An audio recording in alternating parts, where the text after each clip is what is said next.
پاکستان کی foreign policy کو دیکھتے ہوئے اب ہم یہ دیکھتے ہیں کہ پاکستان اور ایران کے کیسے تعلقات ہیں اور پاکستان کی ایران کے ساتھ کیا فورن پالیسی ہے۔ اگر ہم اس کے بیک گراؤنڈ میں جائیں تو آج جس جگہ پاکستان ہے وہاں پر پہلے بھی مسلم آبادی بستی تھی، اور history of relation between Iran and the area which is now known as Pakistan date back to time immemorial۔ یہاں پر صوفی سینٹس اور پریچرز آیا کرتے تھے ایران سے سب کانٹیننٹ میں، اور یہاں پر اسلام کو فروغ دیا کرتے تھے۔ جب پاکستان بنا تو ان کے تعلقات مزید بہتر ہوتے چلے گئے، کیونکہ دونوں اسلامی ممالک تھے۔ اب اسلام became a strong bond of unity between the two nations۔ اسلام دونوں ممالک کے درمیان ایک بانڈ ہے جو کہ یونٹی کو بتاتا ہے کہ دونوں ممالک کے درمیان کافی حد تک یونٹی ہے۔ اس چیز کو قائد اعظم نے اپنے دور اندیشی سے دیکھ لیا تھا، اور انہوں نے فرمایا تھا that Iran was one of the top countries Pakistan would look forward to for friendship and cooperation۔ یعنی کوپریشن کے لیے اور فرینڈشپ کے لیے پاکستان ایران کی طرف دیکھتا ہے، اور this is one of the top priority of Pakistan. اگر ہم پاکستان کے ڈپلومیٹک اور پولیٹیکل ٹائز کی بات کریں ایران کے ساتھ، تو Iran was the first country to recognize Pakistan after independence۔ In May 1949 Pakistan first Prime Minister Liaquat Ali Khan paid an official visit to Iran۔ ساتھ ہی ساتھ in 1955 پاکستان ایران and ترکی joined بغداد پیکٹ، جس کے بعد in the year 1963 شہنشاہ of Iran used his good offices for a restoration of diplomatic relations between Pakistan and Afghanistan. کچھ حد تک پاکستان اور افغانستان کے ریلیشنز اتنے اچھے نہیں تھے، تو شاہ آف ایران نے اپنے آفیسز کو یوز کیا اور دونوں کو ملوایا، جس کے بعد پاکستان اور افغانستان کے کافی حد تک تعلقات بہتر ہوتے چلے گئے۔ پاکستان، ایران اینڈ ترکی سائنڈ اے نیو پیکٹ جسے RCD کہتے ہیں، یعنی ریجنل کوآپریشن فار ڈیولپمنٹ، جو کہ 12 جولائی 1964 کو سائن کیا گیا۔ With this started a new era of friendship and cooperation between the three countries of the region۔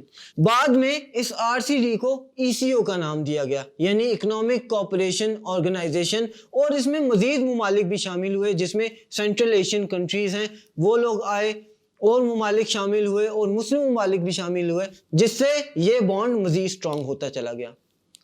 اگر کلچرل ایکسچینج کی بات کریں تو in the year 1965 Iran and Pakistan made a cultural pact۔ Under this pact, exchange of students, teachers, writers and artists took place۔ Each country established its cultural center in the other country۔ This was done with the purpose to build cultural harmony۔ Cultural pact sign ہوئے دونوں ممالک کے درمیان، جس کے تحت یہ ہوا کہ اسٹوڈنٹس یہاں سے وہاں جانے لگے، وہاں سے یہاں آنے لگے۔ آرٹسٹ کے ساتھ بھی یہی کیا گیا، ساتھ ہی ساتھ ٹیچرز بھی اور پروفیسرز بھی آنا جانا شروع ہوئے۔ اس سے یہ ہوا کہ کلچرل بانڈ دونوں کے درمیان مزید مستحکم ہوا۔ اگر ہم آئیڈینٹی آف ویوز کی بات کریں تو Pakistan and Iran adopted identical policy on international issues, جیسا کہ فلسطین ہے، کشمیر ہے، ایشیا ہے، افغانستان ہے۔ ان پہ پاکستان کے اور ایران کے تقریباً سیم آئیڈینٹیکل ویوز ہیں۔ In 1951, Iran took an initiative to liberate its oil refinery from the British control۔ The British retaliated by inflicting a blockade on Iran۔ Pakistan نے اس بلاکیڈ کو کنڈیم کیا۔